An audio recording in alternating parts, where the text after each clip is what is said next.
The decision did not arrive with cameras, speeches, or palace trumpets. It arrived in a sealed midnight memorandum, carried through a private corridor, and placed before a handful of senior officials who understood exactly what it meant. By sunrise, Meghan's name had vanished from every royal legal committee connected to the crown, and she had not been warned, consulted, or given a final chance to defend herself. Before we go deeper into what this really means for the royal family, make sure to subscribe so you don't miss a single update. The order was absolute. The Privy Council removed Meghan from every royal legal committee, advisory panel, ceremonial legal body, and crown-linked consultation group, where her name had remained after she left active duties. The Privy Council is the historic body of senior advisors who support the sovereign in matters of state, and its committees can carry legal access, consultation rights, and confidential standing. This was not a symbolic correction. It was the legal closing of a door that had remained unlocked. Meghan read the secure message twice in California, then lowered the phone. Harry watched confusion harden into disbelief. He moved closer, but she did not look at him. "Did your father approve this?" she asked. The question landed harder because he recognized the wording. Harry knew the order could not advance without authority from the highest level, and his silence told her more than any answer could. The wound deepened. Meghan had not simply been excluded by officials, she had been shut out by the family structure that once claimed she belonged within it. Harry said the decision must have passed through Charles. He tried to explain that the king had viewed it as legal housekeeping, but the words sounded hollow to him. The memorandum carried another shock. A confidential review had begun weeks earlier, and Meghan's representatives had been deliberately kept outside the process. The justification stated that advance warning might trigger legal resistance or a public campaign. That detail transformed an administrative act into a planned operation. Harry scrolled to the final page and stopped. Beneath the formal language sat a handwritten authorization from Charles. The king offered no explanation, personal note, or sign of hesitation, only the words allowing the council to proceed. Meghan stared at the signature, then turned away.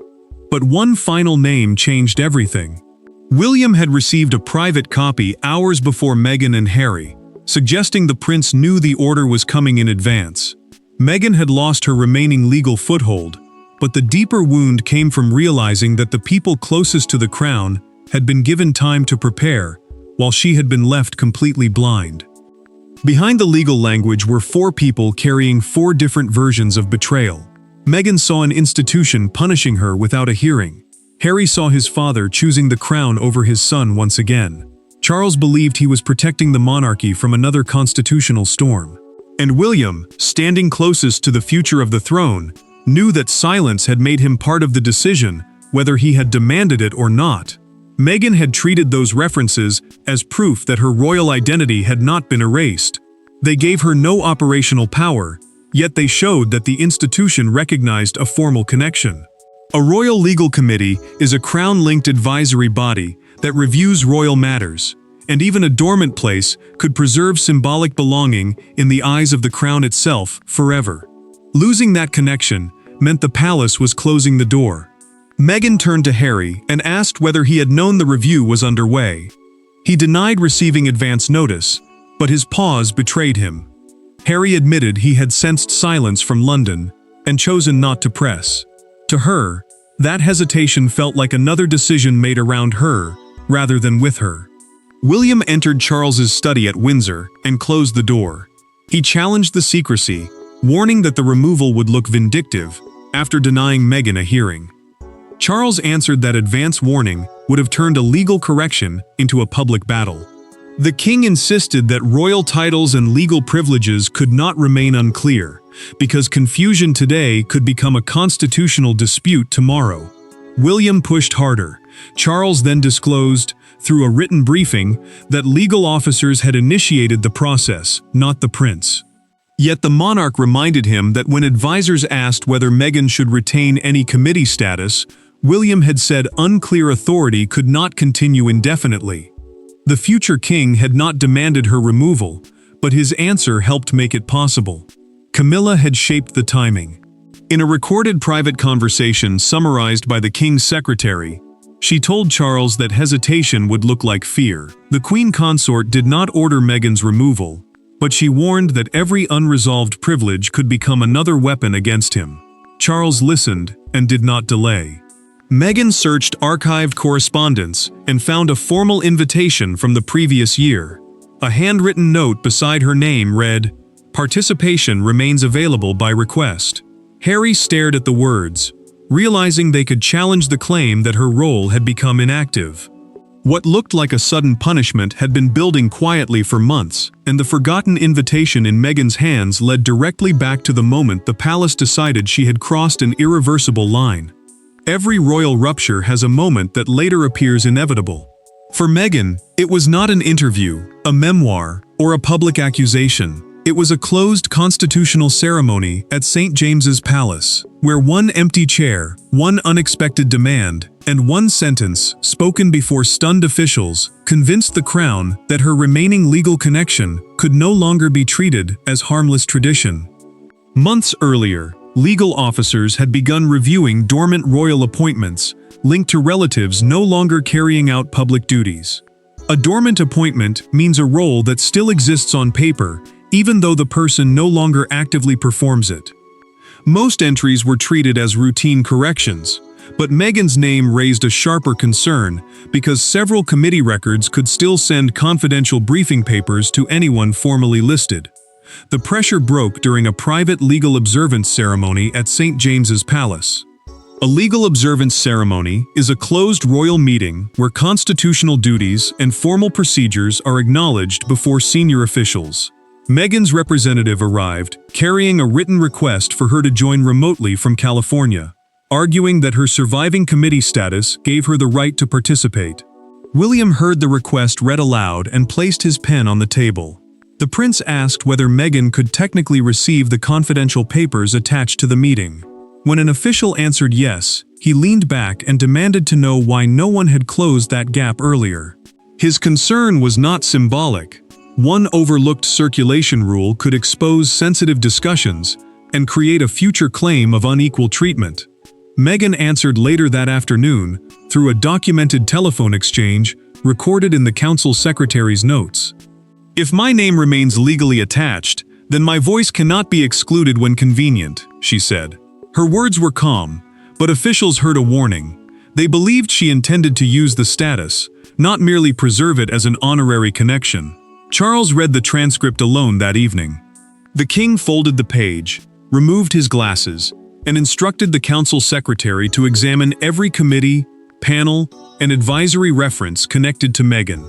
He understood why the request mattered. Any unresolved privilege could become a legal dispute, while any sudden removal could deepen the family fracture. Harry discovered the truth inside the archived invitation. He froze. A handwritten notation confirmed that William had attended the ceremony and witnessed the exact moment the review changed course. The prince had seen the danger, heard Meghan's demand, and never warned his brother how seriously the palace had reacted. When Harry realized his brother had watched the crisis begin and remained silent, the dispute could no longer be contained inside memoranda, sealed files, or carefully worded palace explanations. The confrontation happened without cameras, advisors, or polished statements. Meghan entered the private sitting room, carrying the old invitation. William remained beside the fireplace, refusing to sit. Between them stood years of suspicion, resentment, and unfinished arguments.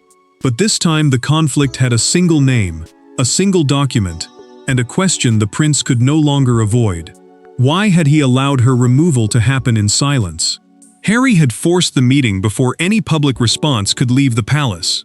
He demanded a private family conversation, but Charles refused to attend, fearing his presence would turn the exchange into a challenge to the sovereign's authority. The sovereign is the reigning monarch whose formal approval gives royal decisions legal force. The king chose distance, leaving William to face the damage alone. That absence mattered, because Meghan would hear no explanation from the man whose approval had made the order final that night. William agreed reluctantly, because silence now threatened to harden the fracture forever. The prince insisted on no aides, lawyers, or recordings. Meghan accepted, then placed the archived committee letter on the table. She asked why the palace had continued recognizing her position if officials had already decided it meant nothing. He answered that administrative delay did not create permanent authority. Meghan's restraint sharpened the room. She told William he had not merely supported a legal correction, he had allowed her to discover it like an enemy. The future king replied that private warnings given to her circle had repeatedly grown into public battles. He said the palace had learned to protect decisions before defending intentions. William finally admitted the part he could no longer hide. In a documented legal briefing, officials had asked whether keeping Meghan's name served the future crown, the long-term structure and authority William would one day inherit. He answered no. He had not drafted the removal, but his judgment destroyed the strongest case for preserving her status. Meghan did not shout. She reached into her bag, removed the royal committee pin, and placed it beside the invitation. The pin had marked formal association with a crown-linked body, but now it carried only memory. She told William she would never again seek recognition from a structure capable of erasing her without speaking to her face. The door opened at the worst possible moment. Harry entered as William said the monarchy had to survive personal anger. He heard only those words, stepped between his brother and Meghan, and believed the prince had dismissed her pain completely. The confrontation had exposed William's role, but the real power remained elsewhere, with the people who could turn one prince's opinion into an irreversible act of the crown. The most powerful figures in the decision never raised their voices. They sat beneath framed portraits, turned pages, examined precedents, and reduced years of family conflict to a series of legal questions. Yet at the head of the table, Charles was not behaving like a distant constitutional figure. He was a father being asked to authorize the formal exclusion of his son's wife, and everyone in the room could see the cost on his face. The room carried controlled pressure. The clerk of the council led the review beside senior crown lawyers and the king's constitutional secretary. The clerk is the official who manages formal Privy Council business, while a constitutional secretary advises the monarch on legal duties and limits. Together, they had to decide whether Meghan's dormant appointments created confusion, risk, or a path back into confidential royal matters. Charles understood the burden was his. Officials could recommend removal, but only royal approval could give the order full force across every affected committee. The king listened as each concern was read aloud, knowing that no advisor would carry the final blame. When the meeting ended, he remained alone with the approval page unsigned. Charles crossed the room, returned to the desk, and read Meghan's name again. Nearly an hour passed before his hand reached for the pen. He knew the decision would wound Harry, but he also knew that refusing to act could leave a constitutional weakness for William to inherit. Camilla entered after the officials had gone and found him staring at the document. The Queen Consort told Charles that delay would not spare his son pain. It would only allow the same confrontation to return under worse conditions. She did not order him to sign, but her words removed the comfort of postponement. The real danger appeared inside a documented security assessment. One committee still used outdated circulation rules that could automatically send confidential constitutional briefings to Meghan's listed office. No breach had occurred, yet the possibility convinced the lawyers that partial removal would leave the weakness alive.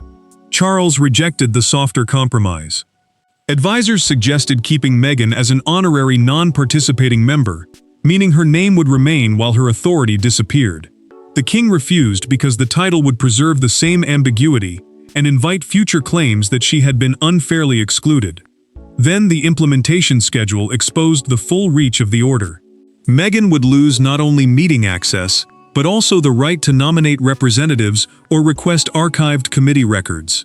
The signature did not simply remove her from meetings, it severed every remaining route by which she could enter the crown's legal machinery, and the consequences began within hours. The removal became real through a series of small, brutal moments. A login stopped working. A request was returned unopened. A familiar contact suddenly answered with formal language. Each change seemed administrative on its own, but together, they delivered the same message. The institution had not merely reduced Meghan's role, It had rebuilt its boundaries so that she could never again reach the place where royal decisions were made. Meghan tried her secure committee credentials and watched them fail. Her representative permissions vanished next, while every future letter was redirected through ordinary palace channels. Those channels meant standard correspondence routes, with no special legal access, no priority handling, and no path into confidential crown business. The change mattered because it erased both her practical reach and the final sign that the institution still recognized her standing. William read the draft palace statement and objected immediately. The prince saw the phrase, "administrative modernization," and warned that it sounded cold, calculated, and dismissive. He knew the wording could make a painful family rupture look like routine paperwork. Officials resisted, arguing that emotion would weaken the legal message, but he refused to let silence hide the human cost. Meghan opened a legal archive she had accessed before, and received one sentence: "Authorization no longer exists." She closed the laptop slowly and turned away before Harry could see her eyes fill. He crossed the room, but she held up one hand. The humiliation was now undeniable. A door that once opened with her name had been locked without allowing her to speak. Harry called Charles, without aides or lawyers listening. He accused his father of humiliating Meghan to protect the monarchy's image. The king answered that the crown could not preserve legal privileges out of family guilt. Harry then warned, in the recorded call log later summarized by a private secretary, that he would expose how secretly the removal had been prepared if the palace called it routine. Charles did not soften. He warned that releasing confidential material would deepen the separation permanently and could destroy whatever trust remained between them. Harry's anger broke through. He said trust had already been sacrificed the moment Meghan was treated like a threat. Meghan stepped forward, took the phone from him, and ended the call. She refused to let her removal become another battle fought by men deciding what her pain should mean. Instead of preparing an attack, she asked Harry to come outside alone with no phones, advisors, or lawyers. For the first time since the order arrived, Meghan stopped fighting the palace and turned toward Harry, forcing them both to confront what the royal struggle had taken from their relationship. There was no committee table between them now, no royal seal, no palace official, no brother or father waiting to interrupt. Meghan and Harry sat alone as evening settled around them, carrying the exhaustion of a battle neither had truly won. The removal had stripped away her final institutional connection, but it also forced them to ask whether continuing to demand recognition from the crown was protecting their future or consuming it. Meghan asked Harry to leave both phones inside. They sat without staff, lawyers, or advisors, creating the first moment in which the crisis belonged only to them. A royal seal is the formal mark showing that an order carries the monarch's authority, but no such symbol stood between them now. That mattered because every earlier conversation had been shaped by people, papers, and rules deciding what they were allowed to feel. Harry wanted to fight publicly. He believed silence would be read as surrender, and surrender would allow the palace to write the ending for them. Meghan understood his instinct, but she saw the trap. Another prolonged battle would keep their family tied to the same institution they said they had escaped. Meghan challenged him gently, then without restraint. She said he had treated every royal rejection like a wound he had to avenge. His loyalty moved her, yet she feared that defending her had become tangled with anger toward Charles and William. Harry lowered his head because he knew she was right. For years, he had called that anger protection. Now Meghan was asking whether it had become another prison, built from loyalty but strengthened by pain. Neither of them looked away. Harry finally admitted the truth. In their private conversation, he confessed that the order had pulled him back into every moment he felt powerless inside the monarchy. He was not only reacting to Meghan's removal, he was reliving his own fear of being discarded, forgotten, and replaced. Meghan made the decision neither London nor their advisors expected. She would issue one firm statement acknowledging the removal, reject the claim that the process had been transparent, and decline further legal action. Harry agreed not to release confidential correspondence. He told her their peace mattered more than forcing his father or brother to admit wrongdoing. William read Meghan's restrained response in London and stopped midway through the page. The prince had expected fury, accusations, perhaps a legal threat. Instead, she had denied the palace the confrontation it had prepared to survive. Meghan's refusal to erupt changed the emotional balance of the crisis, leaving the public to judge not only what the council had done, but how quietly and deliberately it had done it. By morning, the private order had become a national argument. Some saw overdue constitutional clarity. Others saw a powerful institution closing ranks against a woman who had already surrendered her official duties.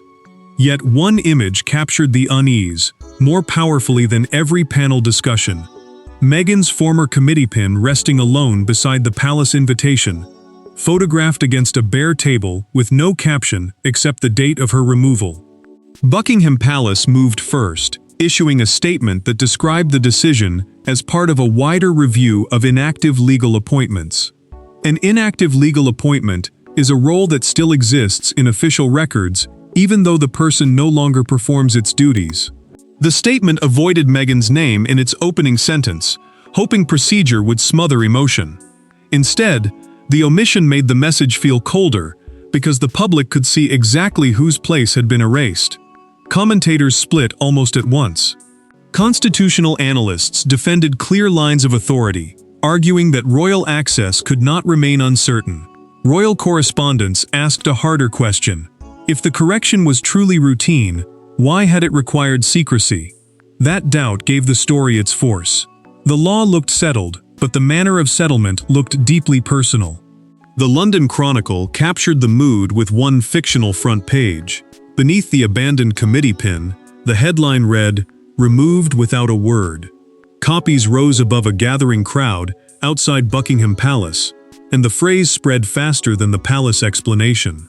Eleanor Grant changed the tone again during an evening broadcast. The veteran presenter said, "The legal question may be settled, but the human question has only become sharper." Her words, delivered in a recorded television segment, were replayed across social media and turned private hurt into a national moral argument. Palace aides had expected something fiercer. Draft replies were ready for leaked emails, legal threats, and direct accusations from Meghan. Her restrained statement made those preparations look excessive and revealed how much conflict officials had anticipated. William read the coverage and urged Charles to change the public wording. The prince argued that silence about the personal cost was now damaging the crown more than honesty would. The king refused to reopen the decision, but he authorized a second statement recognizing Meghan's previous service. Charles then wrote directly to Harry before the revision was released. The message was not an apology, yet it admitted for the first time that the process had caused pain. It was a concession, but not peace. The public storm forced the palace to recognize the human cost, but the final verdict would depend on whether Charles, Harry, William, and Meghan could accept a decision that none of them could reverse. In the end, no court reversed the order, no committee restored Meghan's name, and no dramatic reconciliation erased what had happened. The crown retained its authority. Meghan accepted that her remaining legal connection was gone. Harry chose not to turn the removal into another public war. And Charles was left with the knowledge that protecting the institution had required him to close one final door on his own family. The decision became permanent. The Privy Council completed every administrative change, removing Meghan from each affected register and keeping all permissions cancelled. The Privy Council is the historic body of senior advisors who support the sovereign in matters of state. No honorary position replaced her status, and no ceremonial title softened the result. Charles then approved a new boundary for the monarchy. Committee membership would now belong only to those performing active constitutional duties, meaning official responsibilities tied to the functioning of the crown. Marriage, title, or past service would no longer preserve dormant legal access. The rule protected clarity, but it also confirmed that Meghan's return was impossible. The king sent a final message to Harry. He explained that he had approved the removal as sovereign, not as a judgment on Meghan's worth. Harry read the words aloud, folded the page, and offered no reply. He understood the distinction, but understanding did not erase the hurt it caused. Meghan listened, then placed the old invitation and committee pin inside a box. She closed the lid and told Harry she would not carry symbols of an institution that no longer carried her name. Sadness remained in her voice, yet hesitation had disappeared. He watched her release what neither anger nor argument had been able to restore. William faced Charles in a private exchange. The prince admitted that the decision may have been legally necessary but emotionally mishandled. The monarch did not defend himself. Silence became their admission that protecting the crown had demanded a cost neither man could call painless. The true consequence was clear. Meghan's removal neither destroyed the monarchy nor repaired the family. It separated legal belonging from personal identity forever.